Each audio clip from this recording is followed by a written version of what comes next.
Dans cette vidéo, tu vas apprendre à déterminer l'ensemble de définitions d'une fonction homographique. La fonction homographique que l'on considère ici, c'est la suivante. F de x est égal à x sur 3x moins 6. Alors, petit rappel, qu'est-ce que c'est qu'une fonction homographique? C'est une fonction de la forme suivante. F de x est égal à ax plus b sur cx plus d. Donc, c'est bien une fonction homographique ici. On aurait a égale 1. Il n'y a pas de b, donc b vaut 0. C égale à 3 et d égale à moins 6. Ce qu'il faut savoir, c'est l'allure de la représentation graphique d'une fonction homographique. C'est ce qu'on appelle une hyperbole, avec ses deux branches. Une fonction homographique bien connue, c'est la fonction 1 sur x.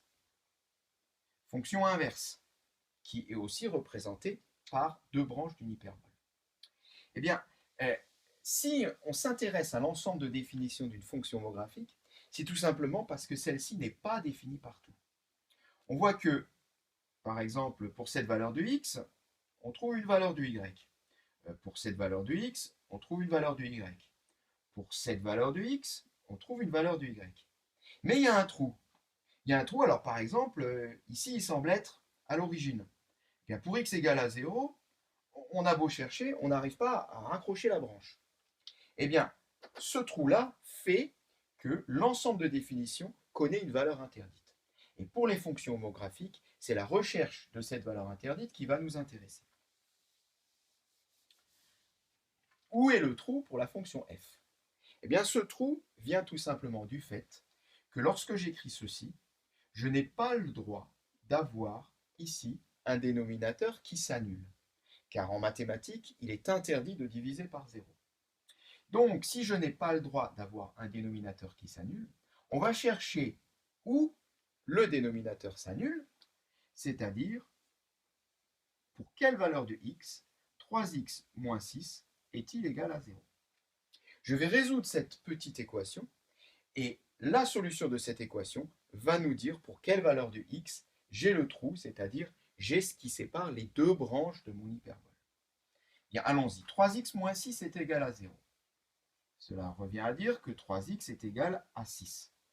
Ce qui revient à dire que x est égal à 6 sur 3, ou tout simplement x est égal à 2. Voilà, pour x égale à 2, je sais que j'ai un trou, je sais que j'ai mes deux branches de l'hyperbole qui sont séparées, et je sais que je n'ai pas le droit de faire le calcul pour f. On peut le vérifier. Calculons f de 2. Alors en haut, numérateur, ça me donnera 2, pas de souci.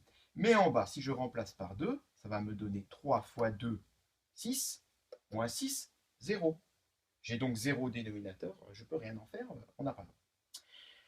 Autrement dit, notre fonction f, elle est définie partout, sauf en 2.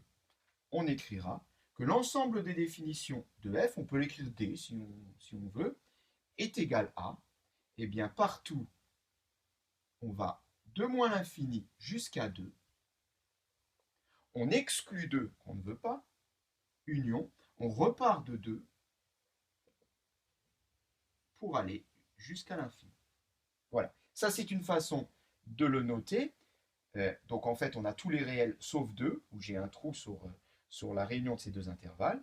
Ou alors une autre façon de le noter, c'est d'écrire j'accepte toutes les valeurs de R, sauf moins 2. Voilà, cette séquence est terminée.